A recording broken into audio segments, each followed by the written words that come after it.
নমস্কার বন্ধুরা, welcome to my channel Mithu রান্না জনসন। আশা করি সকলে সুস্থ আছেন ও ভালো আছেন। আজ আমি চলে এলাম আপনাদের সাথে দুর্দান্ত স্বাদের আলু মটরের একটি রেসিপি শেয়ার করতে। মুখরোচক এই আলু মটরের সবজি সন্ধ্যাবেলা রুটি, লুচি, পরোটা কিংবা পোলাওয়ের সাথে দারুণ জমে যাবে। ভীষণই চটপটা খেতে হয়।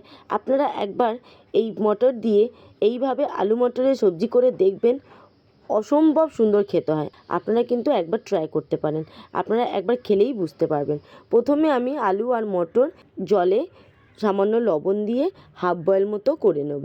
খুব বেশি সেদ্ধ করব না, ওভার কুক করব না, হাফ বয়েল মতো করে নেব।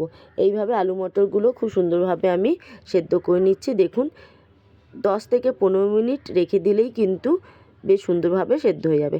আলু মটর কিন্তু হালকা করে সেদ্ধ করে নিলাম। এবার জল থেকে ছেঁকে তুলে নেব।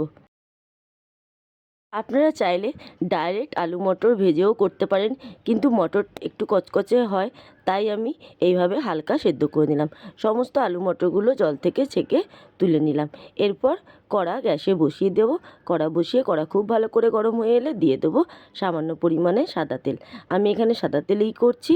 সাদা তেলটা গরম হয়ে এলে দিয়ে দেবো তেজপাতা, শুকনো লঙ্কা আর জিরে ফোড়ন। জিরেটা হালকা ভাজা হয়ে এলে দিয়ে দেবো টমেটো।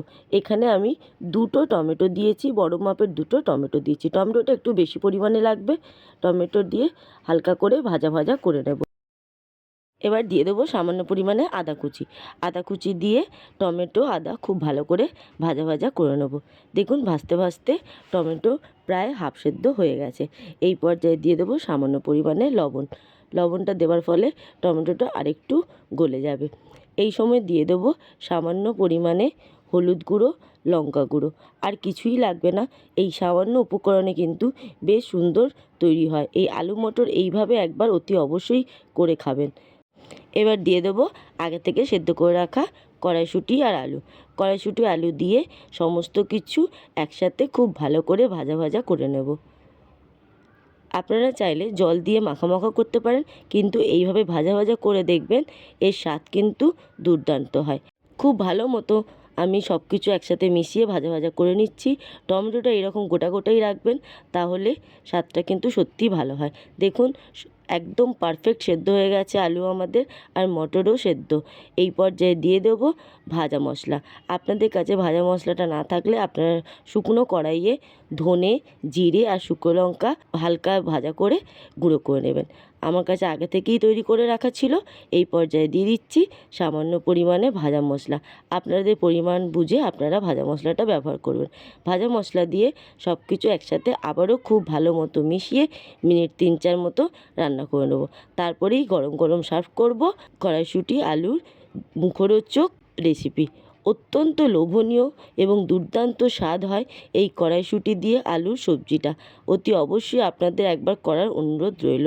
আপনারা করে দেখবেন, দুর্দান্ত স্বাদ হয়। একদম পারফেক্ট রেডি হয়ে গেছে। আপনারা চাইলে নামানোর আগে সামান্য ধনেপাতা কুচি দিয়ে গরম সার্ভ করবেন। একদম রেডি টু সার্ভ আজকে আমার রেসিপি কড়াইশুঁটি আলুর সবজি। কেমন লাগলো আমার আজকের এই রেসিপি অতি অবশ্যই আমাকে কমেন্টে জানাবেন। ভালো লাগলে একটি লাইক করে দেবেন। আর আমার চ্যানেলে নতুন বন্ধু হয়ে থাকলে আমার চ্যানেলটি সাবস্ক্রাইব করার অনুরোধ রইল। সাবস্ক্রাইব করে পাশের বেল আইকনটিতে ক্লিক করে অল নোটিফিকেশানটা অন করে দেবেন। তাহলে যখনই যা দেবো তৎক্ষণাৎ আপনাদের কাছে পৌঁছে যাবে। আজ তাহলে আসি, খুব শীঘ্রই আসবো আরেকটি অন্য রেসিপি নিয়ে। ততক্ষণ ভালো থাকবেন, সুস্থ থাকবেন এবং সাবধানে থাকবেন। এতক্ষণ আমার সাথে থাকার জন্য অসংখ্য ধন্যবাদ।